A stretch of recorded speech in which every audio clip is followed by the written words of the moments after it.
Welcome to The Drop, the GRAMMY Museum's online interview and performance series. I'm your host, Scott Goldman. Our guest today was first introduced to audiences on The Voice in 2012. She broke through in 2015 with her top 10 debut, Crybaby. That highly conceptual album introduced us to her alter ego of the same name. Last fall, she carried the vision of Crybaby even further, releasing a full album and a feature-length film entitled K through 12. Melanie Martinez, welcome to The Drop. Thank you for having me. I'm very excited to be here. We're thrilled to have you. Before we even get started talking about music and film or whatever, how are you doing in the midst of quarantine?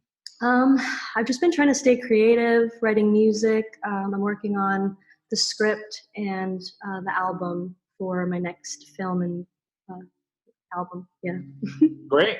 And we'll get to that. We'll get to that in a minute. You know, I read an interview where you were talking about your creative process, yes, and you were saying how you prefer sort of a solitary approach. So I'm wondering, in a weird way, whether quarantine has some benefit to you.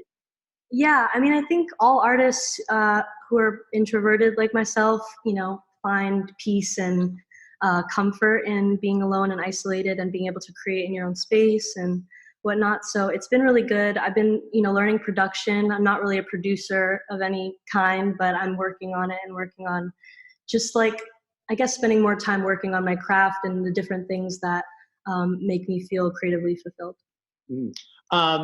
So I want to talk about the album and the film. We'll kind of start with the album. We'll get to the film, and they're both remarkable. I mean, not only for the artistry, but the depth of the sort of thematic issues that you pull together. And if I understand correctly, the album came first. Yes. Mm-hmm. So did that in some way give you the framework for the project? Well, tell us about that. So I wrote the album first, and each song kind of came about not in sequential order, so it was completely random. I think that the earliest songs that I wrote from K through 12 were Lunchbox Friends, Strawberry Shortcake, Principal, Detention. I think those were the earliest ones, and Class Fight, yeah. So. Yeah. So it was all pretty random, and then, I just kind of knew that I wanted to stick with this school theme, and I really wanted to portray life through school and show how it's kind of like this condensed version of life, and in some way how we learn the same kind of things, and we run into the same kind of dynamics with different people. As we get older, we meet the same kinds of people that we, knew in school. So just having it relate on that kind of level for people. And yeah, I don't know. Eventually, once the album was done, I kind of just had a feeling in my stomach where I was like, okay, if I piece this together, I feel like there's like a very clear storyline. And once I pieced it together, I was like, all right, this is very clear. And I just decided to try and write a film, which was my first time ever doing it. So it was definitely a huge undertaking.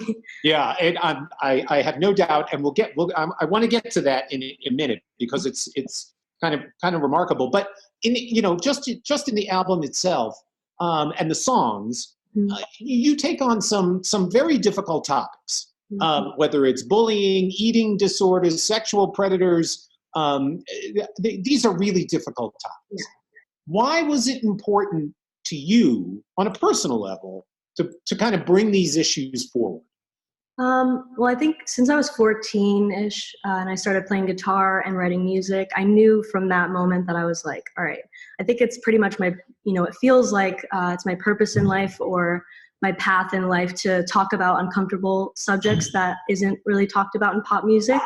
So I just wanted to see, just like all the different ways that I can tell these different stories that people experience all over the world, that, music is very therapeutic for me. I've had so many instances in my life where anytime I struggled with something, I would have an album, usually a Fiona Apple album to help me through it. By the way, she just put out a remarkable record. It's amazing. It's so good. I love it. Yeah. Is that, sidebar for me? Yeah. Is that something you aspire to? That, because her creative sense, I wouldn't call it pop music, that's for sure. Right. Yeah, I mean, it's amazing music regardless. You know, I listen to all types of music, like whether it be pop or R&B or hip hop or folk or, you know, like all of it. I think music is so powerful, just like art is, but music especially because I think the audio, something about the audio really heals people. Frequencies, you know, can really connect people and heal. So I think that's, like I said, you know, since I was 14, I knew that that was kind of my goal and purpose, was to use music as this tool for healing. Yeah. You're thinking about the songs, the topics of the songs, that's one thing. The music, in many ways, belies the topic. There's an energy. There's an energy and almost a brightness about the music, despite the darkness. Right. You know, the themes. And I'm wondering, for you, is that intentional to create that tension between sort of lyrical content and the music that surrounds it?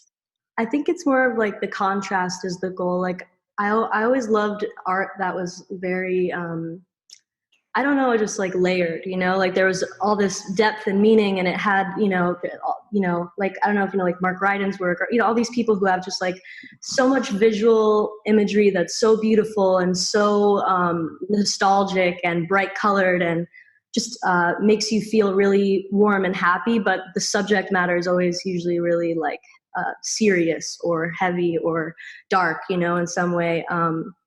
I love that contrast, and I think that that's kind of just what I strive to do when I make music, is always have that, just make it layered, to make sure that there's levels to it, you know?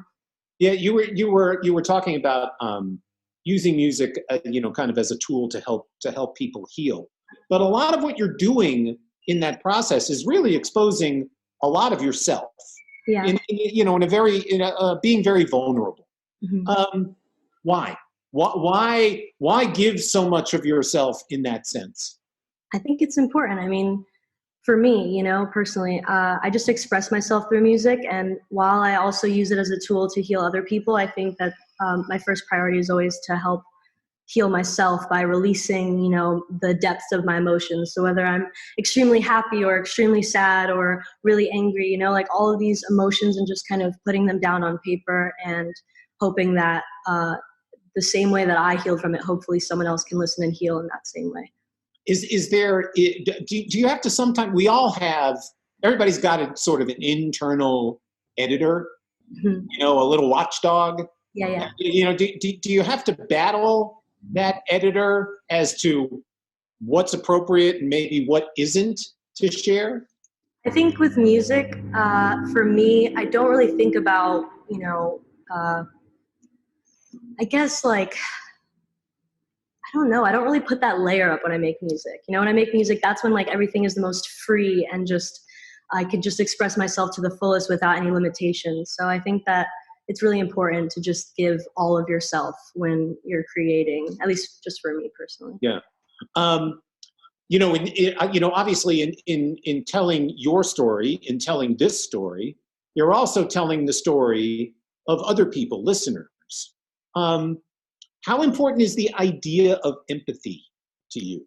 I think it's very important to be able to be empathetic towards other people, and to understand, to put yourself in someone else's shoes, to understand that even though, you know, just in anything in life, it's like the same way that communication is like so important. Like there are these kind of just like generalized like topics that I think throughout the world and the universe even are just extremely important for living beings to comprehend and work on. Yeah. You made the album with Michael Keenan. Yes. How did he help you achieve your vision? I mean, he's incredible. He's really great with like, just, I don't know. I think collaborating with people is pretty hard for me, or at least, you know, depending on who I'm collaborating with. It just feels like it's really important to make sure that you have a safe space where if you say an idea, the other person will take it into consideration and, you know, not just throw it away as, oh, this will go over a 13-year-old's head, or that, you know, like, because I think a lot of producers do that. And that's why it's really hard for me to work with certain people, because people are so focused on writing like hits, or, you know, this has to be on top 40 or whatever. It's like, it just makes everything feel so dead and makes it feel so sterile. Like there's no creative life living in that moment, you know?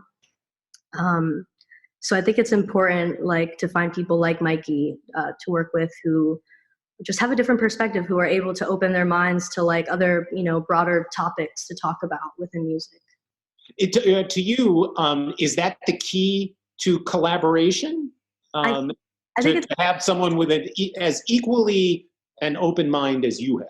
yes, I think it's important, but also just the vibe. I can't, you know, there's some thing about a vibe between, you know, people working on any creative project, whether that be, you know, dancing, you know, a choreographer and the person who's working on the dance with them, you know, for example. It's like, I think it's just important to have that vibe, and the vibe is just there with me and Mikey, so it works. Yeah. Sonically,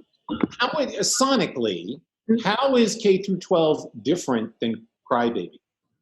I think it's much more grown up, and even just within itself, I feel like it has more of a dynamic between the beginning of the record to the end of the record. It just has this kind of arch where it grows into, you know, this other place where you feel like you're actually growing with the character, which was the goal. So, do you enjoy the process in the studio? You know, tweaking sounds and yeah. You know, messing with effects and all that kind of stuff. Is that something you enjoy? Yes, that makes me very happy. I love creating just in general, even if it's like a low pressure painting or something. You know, like that just makes me the happiest. So. When you're writing and when we're recording and working in the studio, do you prefer to work quickly, or will you kind of labor over something until you get it exactly? Yeah, I mean, I take a while. I usually don't ever finish a song within, like, you know how people always say like, oh, I wrote the song in 15 minutes. I'm not one of those people. I take forever, and I love taking forever because I just like perfecting it and making it, you know, I guess the closest to what it is that I hear in my head, because I think that's with anything, like even making film and stuff like that. It's like you want to get the idea as close to the way that you see it in your head. Yeah. Is most of that tweaking sonic, or will you spend time with lyrics as well? It's more sonic. Like usually I have a hard time going back to a song that I already wrote. Like if I'm like, oh, I don't really like this chorus, it's like the hardest thing for me ever to go back to that moment and try to rewrite that. Like I just, yeah, but it's more sonically. Usually I'll have the lyric and melody like within that first day, and even the recording of it. And I don't like to re-record or go back to it. I always have the first recording from the first day I wrote it. You know, we were talking about these topics that these songs kind of focus on. For you, what starts a song? Is it the topic? Is it a lyric, a title, a melody? Title usually. I have like a whole list of titles. Yeah, I have like a whole like title sheet for every time I have like a theme. If I'm like, okay, this is the theme of the album, I'll then go in on an iPad or on pen and paper and just write out a million titles, like just any title I can think of for it. And then as I'm in the studio and we're working, and if I hear like a chord progression I really like, or if me and, you know, Mikey or whoever I'm working with finds really cool sounds to work with, I'll start with that. And then once I feel like there's something there that I can write to with the music, I'll think, okay, well, what does this sound like? What does this feel like? You know, what story do I want to tell to this audio, to this music? And then I'll go through the list and I'll pick out a title that feels best, and I'll work with it. And if it doesn't go anywhere and I don't really like it, then I'll stop and I'll just start over again with a different title or a different theme. So if I understand correctly, once the album was done, then you started writing the film. Yes. So why, well, let me ask you this. Why take on a full-length feature film versus doing a series of videos on the songs? I think it's because I did it for the first album. I worked really hard on making sure that I could keep making videos for it, because I really wanted to make a video for every song. And so when I did it for that album, I realized that my dream would have actually been to connect the videos together and make this full film. And so then I thought, why don't I just do that? And then that's how K through 12 came about. But did you know in the moment as you were starting to kind of write the conceptual framework that it would be a full-length feature film? No. I was writing it just thinking, yeah, like I'll definitely, like, once I was writing the songs, I was like, okay, I could see a music video to this, or okay, I could see a little visual piece. And it was almost like filling in the visual pieces. Like as I was writing a song, I would get a new piece of information on what I wanted to put in that visual. And then by the end of it, I was like, this just really feels like I can tell a clear story from beginning to end and have this world that Crybaby lives in just expand, you know? And I thought the best way to do that was to make a film. So I talked to Julie at Atlantic Records, and we discussed it and whatnot. And she just gave me her full support, and I'm just super grateful, because I think it's really rare for labels to just be supporting artists with their passion like this, especially with something that's so just new to them. You know, they haven't done it before, so it was definitely like the first time experience for all of us. Yeah. And speaking of first time experiences, tell me about some of the challenges of turning these musical ideas into written form for a film.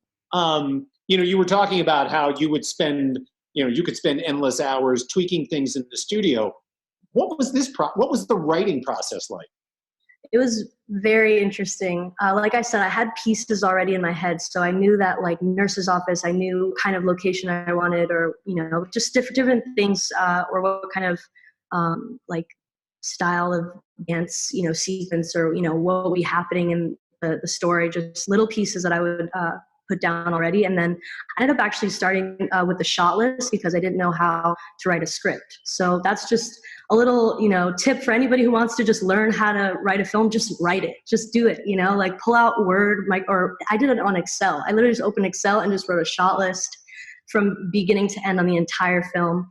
And I time coded it to like each lyric in the film. And it was way more layered and had so many more scenes prior to having to cut so many scenes because of budget. But like I said, like if you have any desire to make a film, just do it. Don't even think about, I don't know how to work on Final Draft. Just go on YouTube, look up tutorials, because there's a lot on there. Yeah. And you know, perhaps equally remarkable, you were the director. Now, and I'm sure you know this, you know, the director is the lead voice on the set. The director sets the tone and the vision for everybody else. Were you naturally comfortable kind of assuming that role? No, it definitely took a while for me to step into that role. I mean, I directed the music videos for Crybaby, and that was one thing, but to do a 31-day shoot in a different country and to direct an entire crew of people like every day and wake up at 2:30 a.m. to like go to get hair and makeup done, and then having to direct while also in hair and makeup because I had to be in different places at once. It's just like, it was definitely a huge and stressful task, but I'm so grateful that I even had the opportunity to do it, and I'm just excited to keep making more. Are there film directors that you admire? Yeah, I love so many movies, and I don't know much about film directors, but I do love Tim Burton's movies. I love Wes Anderson's movies. I love just people who have like such a clean like aesthetic where it's like, you know, once you see a shot of theirs, you know it's theirs, you know? I've been, you know, watching a lot of movies lately, and I don't really know that many directors, but I'm just going to name those because I think they're my favorites. Yeah, no, that's all good.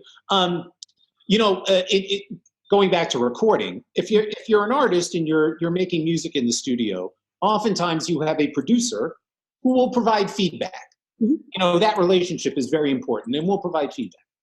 As a director on the film, mm-hmm. who did you seek out for feedback?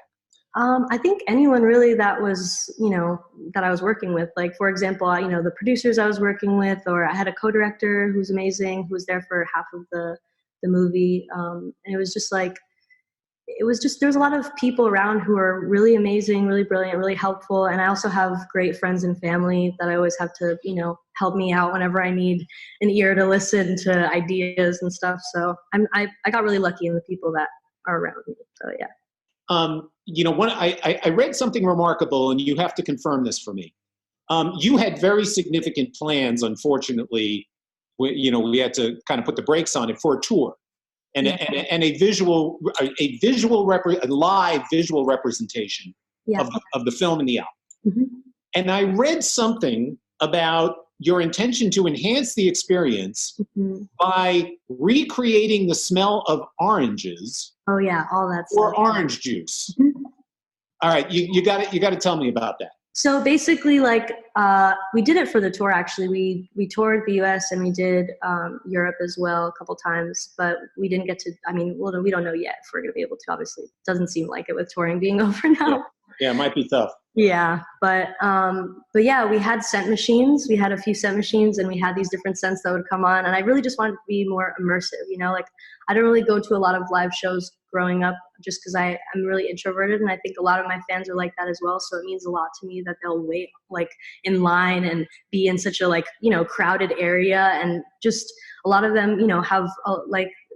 It's really brave, I think, and I want to put on the best show possible to people who are coming out to see it. So I tried to incorporate different elements like that. At first, I wanted to do even more immersive stuff where I would like give the audience like bugs to throw at the glass for detention and stuff, but we couldn't figure it out because like the bugs, obviously it's like we wanted to make them reusable so we could use them every night. So we just did it with like the dancers and stuff. But you know, like little things like that. I had these little lessons that would come on in between the songs. So it would give me time to go and do these costume changes. And as I was doing the costume changes, they would be hearing this teacher, this substitute teacher from the K-12 world. And she's just like giving different lessons that correlate to each song. So like for Class Fight, you know, after Class Fight, she talks about how it's really important to put community over competition, because competition is just kind of this negative thing that we're conditioned to believe, makes us better because we think productivity makes us better, you know, like all this different, you know, just whatever, but